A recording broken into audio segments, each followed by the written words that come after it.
Hello and welcome. This is Pawan. आज geography का एक नया चैप्टर है और आज के इस चैप्टर में हम बात करेंगे पॉपुलेशन के बारे में। और ये पॉपुलेशन का एक इंट्रोडक्टरी पार्ट है। आने वाले एक और लेक्चर में इस चैप्टर को हम कंप्लीट करने की कोशिश करेंगे। और ये वाला चैप्टर में पिछले वाले चैप्टर की तरह विद पिक्चर्स एंड डायग्राम आपको बताऊंगा ताकि आपको क्रिस्टल एंड क्लियर हो जाए। So let's start. अभी मैं आपको बताऊंगा पॉपुलेशन क्या होती है। अगर हम आम बात करें, आम लैंग्वेज, कॉमन लैंग्वेज में बात करें तो पॉपुलेशन के लिए हमारे लिए ये पिक्चर्स हमें ये क्लियर कर देगी। देखो, कोई भी आबादी जहां पे लोग रहते हों इसको हम पॉपुलेशन बोलते हैं। पॉपुलेशन को हम आबादी बोलते हैं। अब हम पॉपुलेशन के बारे में क्या बोलेंगे? जहां पे मैंने आपको दो पिक्चर्स दिखाई हुई है, एक तो जे भी इंडिया की है, जे भी इंडिया की है। जहां मैंने पॉपुलेशन के बारे में बताया, ये पॉपुलेशन की पिक्चर है और ये खाली मैप है इंडिया का। इन दोनों मैप से मैं आपको ये बताना चाह रहा हूं कि हर एक कंट्री की एक अपनी पॉपुलेशन होती है। किसी कंट्री की पॉपुलेशन कम होती है और किसी कंट्री की पॉपुलेशन ज़्यादा होती है। 2 मिनट के लिए अगर पॉपुलेशन ही ना हो तो ये नेचुरल रिसोर्सेस किसी काम के नहीं। ये सोना, ये चांदी, ये डायमंड वगैरह किसी भी काम के नहीं है। अगर पॉपुलेशन ही है तो तभी ये रिसोर्सेज को अच्छे से यूज करेगी। और पॉपुलेशन खुद में भी एक रिसोर्स है। अगर वो वेल एजुकेटेड है, अगर वो वेल इन्फॉर्म्ड है तो वो भी खुद से एक रिसोर्स है। लेकिन बिना पॉपुलेशन के नेचुरल रिसोर्सेज का कोई यूज नहीं है, कोई फायदा नहीं है। अब मैं आपको बताऊंगा कितनी पॉपुलेशन इंडिया में है और कितनी बाहर है, और इंडिया पॉपुलेशन के हिसाब से कितने नंबर पे आता है, कौन से वाले नंबर पे इंडिया आता है, और ये पॉपुलेशन का क्या रोल है नेचुरल रिसोर्सेज के।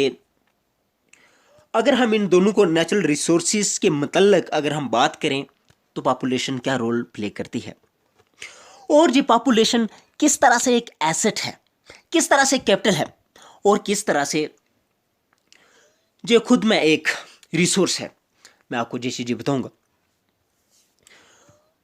देखिए, अगर हम पूरी दुनिया की बात करें, अगर हम पूरे वर्ल्ड की बात करें तो हिंदुस्तान जो है वो चाइना के बाद दूसरे नंबर पे आता है। पॉपुलेशन के हिसाब से हिंदुस्तान चाइना के बाद दूसरे नंबर पे आता है। और ये इंडिया का मैप है, और इंडिया की पॉपुलेशन हर एक स्टेट्स में, हर एक स्टेट और हर एक यूटी में बराबर नहीं है। ये भी जिस तरह से हमने पिछले लेक्चर्स में बताया, पढ़ा था, और मैंने आपको बताया था कि क्लाइमेट जो है, या रेनफॉल जो थी वो क्या है, अनइवनली डिस्ट्रीब्यूटेड है। मतलब कहीं पे ज़्यादा रेन होती है और कहीं पे कम होती है। इसीलिए इसी तरह इंडिया में भी पॉपुलेशन जो है ये अनइवनली डिस्ट्रीब्यूटेड है। मेरे कहने का मकसद जहाँ पे ये है, ये इंडिया है ना, पूरे पूरे स्टेट्स में, जो पूरी पूरी यूटीज में पॉपुलेशन सेम नहीं है, कम और ज़्यादा है। हम ये देखेंगे इंडिया की कौन सी स्टेट में पॉपुलेशन ज़्यादा है, कौन सी स्टेट में पॉपुलेशन कम है, कौन सा इंडिया का कौन सा स्टेट ऐसा है जिसका एरिया ज़्यादा है, और इंडिया का कौन सा ऐसा स्टेट है जिसका एरिया कम है। हम ये बातें करेंगे और मैं आपको ये बताऊंगा ये पॉपुलेशन का क्या फ़ायदा है, ज़्यादा पॉपुलेशन का क्या फ़ायदा है और क्या नुकसान है, और जहाँ पे कम पॉपुलेशन है उनको क्या फ़ायदा है और क्या नुकसान है। अब देखिए, जहाँ पे अगर मैं बात करूं, सबसे पहले मैं आपको एक नुकसान बताऊंगा ज़्यादा पॉपुलेशन का। ज़्यादा पॉपुलेशन का नुकसान क्या है? अब ये देखिए, ये हमारा इंडिया है, ये हमारा इंडिया है, और इसकी पॉपुलेशन जो है, अगर हम सारी कंट्रीज़ की बात करें वर्ल्ड की तो दूसरे नंबर पे हमारा इंडिया आता है वर्ल्ड पॉपुलेशन के हिसाब से। और इट इज़ एस्टिमेटेड कि 2035 तक हमारा इंडिया सरपास कर जाएगा चाइना को। यानी हमारा इंडिया चाइना को भी, चाइना से भी आगे चला जाएगा पॉपुलेशन के मामले में। तो एक डायरेक्ट नुकसान तो इसका ये है कि ये जो हमारे रिसोर्सेस हैं ये कम पड़ जाते हैं। ये जो नेचुरल रिसोर्सेस हैं ये फिर इतनी ज़्यादा पॉपुलेशन के लिए कम हो जाते हैं। इतनी ज़्यादा पॉपुलेशन को जॉब देना, इतनी ज़्यादा पॉपुलेशन को वर्क देना, हाउस प्रोवाइड करना और इसकी इनके लिए जो बेसिक नेसेसिटीज़ हैं वो प्रोवाइड करना बहुत ही ज़्यादा मुश्किल है। इसलिए हम इंडिया में देखते हैं बहुत सारी स्लम्स हमें देखने को मिलती हैं, और ये जो स्लम्स हैं जहाँ पे लोगों की कंडीशन बहुत खस्ता हालत होती है, कंडीशन जो है बहुत खस्ता होती है। अब मैं आपको एक फ़र्क बताऊंगा। ये तो इंडिया की पिक्चर में ना दोनों तरफ इंडिया का मैप दिखाया हुआ है, ये पॉपुलेशन है जहाँ पे, और इंडिया का खाली मैप है। अगर मैं इसके कंपेयर में किसी और यूरोपियन कंट्री को ले लूँ और मैं आपको ये बताऊँ कि फिर इसमें और इंडिया में क्या फ़र्क है, तो देखो यूरोपियन कंट्रीज़ की पॉपुलेशन जो है वो कम है। आप कोई भी कंट्री ले लो तो वहाँ पे क्या होगा, उनके रिसोर्सेज के हिसाब से, जो उनके नेचुरल रिसोर्सेज हैं, जो उनकी कंट्री के अंदर है, उसके हिसाब से लोग अगर उधर कम होंगे तो उनको ज़्यादा रिसोर्सेज मिलेंगे, वो अपने आप को अच्छे से सस्टेन कर पाएंगे। लोग यूरोपियन कंट्रीज़ में अच्छे से सर्वाइव कर पाएंगे as compared to India and as compared to China. हालांकि चाइना में फिर भी हालत अच्छी है थोड़ी, लेकिन अगर हम इंडिया की बात करें तो इंडिया में इतने ज़्यादा अच्छे हालात नहीं हैं। इंडिया में बहुत सारे लोगों को खाना नहीं मिलता, बहुत सारे लोगों को काम नहीं मिलता। और what the reason behind this, इसके पीछे रीज़न क्या है? रीज़न यही है, पॉपुलेशन बहुत ज़्यादा है। और ये पॉपुलेशन, अगर ये पॉपुलेशन, हाँ इसको हम रिसोर्सेज में भी कन्वर्ट कर सकते हैं। अगर ये पॉपुलेशन अच्छे से पढ़ जाए, अगर ये पॉपुलेशन वेल इन्फॉर्म्ड हो जाए तो ये क्या कर सकती है, ये बाहर भी जा सकती है। इंडिया से बाहर जाएगी, दूसरी कंट्रीज में जाएगी, वहाँ पे भी अपना कैरियर अच्छे से स्टार्ट कर सकते हैं। दूसरे नंबर पे अगर ये वेल एजुकेटेड है, टेक्निकल एजुकेटेड है, तो ये अच्छे से अपना काम हिंदुस्तान में भी कर सकते हैं और लोगों को वेल अवेयर करवा सकते हैं, एजुकेशन अच्छी प्रोवाइड कर सकते हैं। दूसरे नंबर पे हेल्थ भी अपनी अच्छे से मेंटेन कर सकते हैं और इनको पता होगा कि कौन सी चीज़ अच्छी है, कौन सी चीज़ बुरी है। लेकिन अगर हम बात करें, इंडिया की 5 स्टेट्स में ही half of the population of India रहती है। इंडिया की 5 स्टेट्स में ही आधी पॉपुलेशन हिंदुस्तान की 5 स्टेटों में ही रहती है। और आधी जो है, अगर हम सौदर्न इंडिया के जो सौदर्न पार्ट है, इस वाले नीचे वाले पार्ट की हम बात करें, जहाँ पे पॉपुलेशन कम है, रीजन्स इसके लिए बहुत सारी हैं। गवर्नमेंट ने भी बहुत सारी स्कीम्स चलाई हुई हैं और दूसरे नंबर पे लोग अवेयर हैं सौदर्न इंडिया के, लिटरेसी रेट अच्छा है। अगर हम यूपी और बिहार की बात करें, अगर हम बिहार की बात करें तो बिहार जो है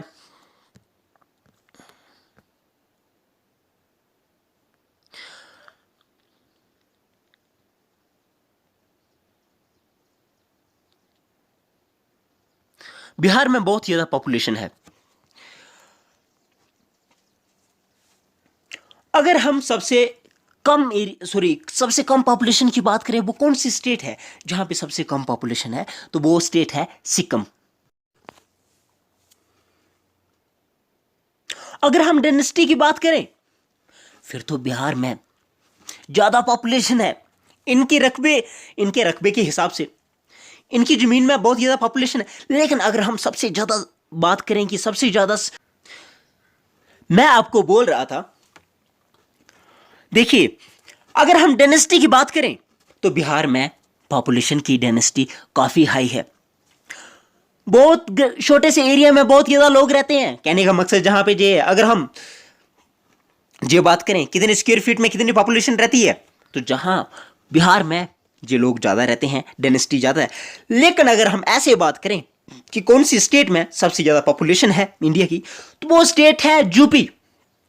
यूपी में सबसे ज़्यादा पॉपुलेशन है इंडिया की। दूसरे लास्ट में अगर हम बात करें सबसे कम पॉपुलेशन इंडिया की, वो सिक्किम में है। अगर हम एरिया वाइज बात करें कि कौन सी स्टेट का एरिया जो है सबसे ज़्यादा है, वो राजस्थान है। और कौन सी स्टेट का एरिया सबसे कम है? वो गोवा है, वो इधर जे गोवा है।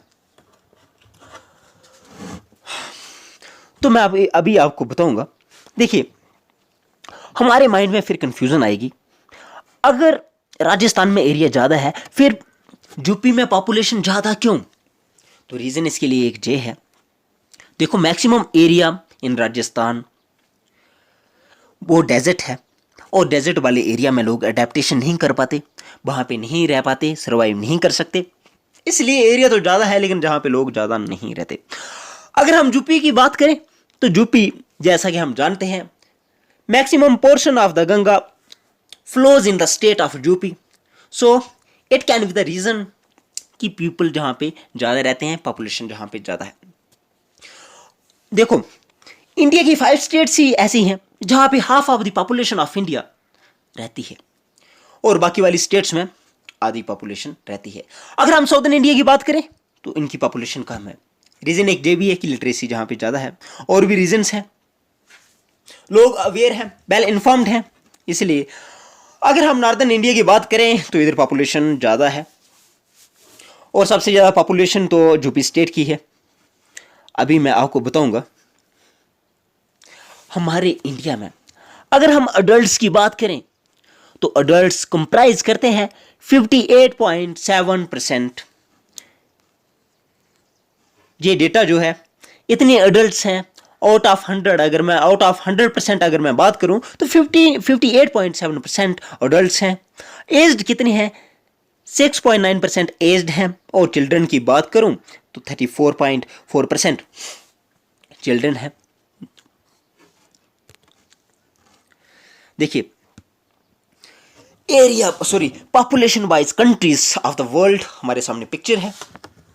सबसे ज्यादा पॉपुलेशन किस कंट्री की है? तो सबसे ज्यादा पॉपुलेशन चाइना की है। अब देखिए, 18.5% पॉपुलेशन जो है वो चाइना की है। अगर हम पूरी वर्ल्ड की बात करें, 100% में से 18.5% चाइना की है, 70.9% जो इंडिया की है, फिर तीसरे नंबर पे यूएसए की है। लेकिन 2-3 स्टेट्स भी इंडिया की यूएसए की पॉपुलेशन से ज़्यादा है। अभी देखिए, जिस तरह से 2013 में चाइना ने एक पॉपुलेशन पॉलिसी में एक शिफ्ट किया था। पहले तो उन्होंने एक पॉलिसी बनाई थी कि एक बच्चे से ज़्यादा बच्चा नहीं होना चाहिए, अगर होगा तो उनको फिर इतनी ज़्यादा सहूलियत नहीं देंगे वो। लेकिन 2013 में उन्होंने एक पॉलिसी लाई, और उसमें उनको चाइना की पॉपुलेशन को, चाइना के लोगों को उन्होंने जो अख्तियार दिया, अख्तियार नहीं, उनको जो इतना अलाउड कर दिया कि आप 2 बच्चे जो हैं वो पैदा कर सकते हैं। लेकिन अभी जो है रिसेंटली ये चल रहा है, अभी तो चाइना वाले जो उनकी एडमिनिस्ट्रेशन है, जो उनकी गवर्नमेंट वगैरह है, तो वो क्या कर रहे हैं, वो उनको अलाउड कर रहे हैं चाइना के लोगों को कि आप 3 बच्चे पैदा कर सकते हैं। द रीज़न ये है कि चाइना की मैक्सिमम लोग जो हैं वो बूढ़े हो चुके हैं, और उनको आने वाले फ्यूचर में थोड़ा सा ब्राइट फ्यूचर नहीं लग रहा है। उनको आर्मी में पर्सन कम लग रहे हैं, यंग जनरेशन की कमी हो रही है, इसलिए चाइना में एक लॉ लाया हुआ है, और उसके अकॉर्डिंग ये अलाउ कर रहा है कि आप 3 बच्चे पैदा कर सकते हो। हालांकि ये एस्टिमेट किया जा रहा था कि इंडिया जो है वो 2035 तक सरपास कर जाएगा चाइना को, लेकिन अब इन्होंने जो पॉलिसी ला दी है कि आप 3 बच्चे पैदा कर सकते हैं। चाइना वालों ने जो पॉलिसी लाई है कि चाइना में लोग 3 बच्चे पैदा कर सकते हैं। अब हो सकता है थोड़ा सा लेट हो जाए, लेकिन जो एस्टिमेटेड ईयर है वो 2035 है कि जहाँ तक इंडिया जो सरपास कर सकता है चाइना को। और नंबर 1 दुनिया में चाइना पॉपुलेशन के हिसाब से, number 2 India, number 3 USA, number 4 Indonesia, number 5 Brazil. और हमें सारी कंट्रीज के बारे में इतना पढ़ना भी नहीं है। अभी ये बताऊंगा मैं आपको,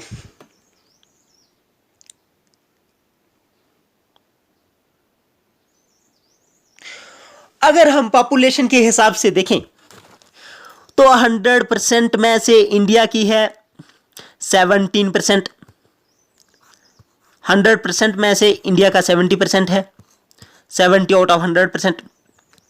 लेकिन अगर हम एरिया की बात करें तो एरिया तो 2% है, 2.4% एरिया है इंडिया के पास।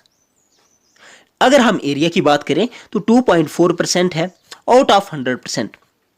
तो इट्स वेरी बैड। ये बैड क्यों है? बैड इसलिए है क्योंकि फिर हम इतने ज़्यादा रिसोर्सेज, अगर हमारे पास रिसोर्सेज नहीं होंगे और हम अच्छे से रिसोर्सेज इनको एलोकेट नहीं कर पाएंगे, डिस्ट्रीब्यूट नहीं कर पाएंगे, हमारे पास होंगे ही नहीं, हम किस तरह से केयर कर पाएंगे अपने लोगों की अगर पॉपुलेशन ज़्यादा है। लेकिन यही पॉपुलेशन एज ए रिसोर्स खुद भी कन्वर्ट हो सकती है अगर ये इनको एजुकेशन मिले, वेल इन्फॉर्म्ड हो, अगर इनको अच्छी हेल्थ मिले तो ये एक कैपिटल भी बन सकते हैं, ये अच्छा रिसोर्स बन सकते हैं। और यही यंग जनरेशन जो है हेल्प करती है एक कंट्री को ग्रो करने में, आगे बढ़ने में, हर एक फील्ड में।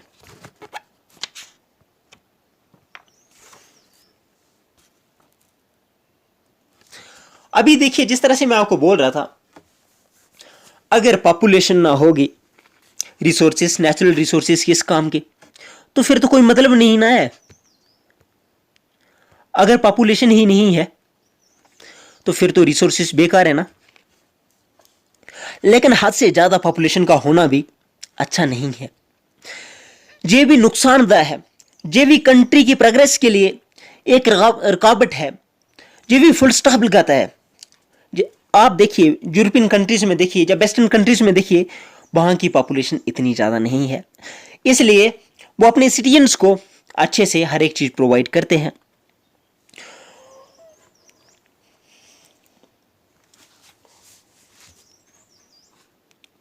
तो मैं उम्मीद करता हूँ आपको जी एक और कंसेप्ट वो ये है।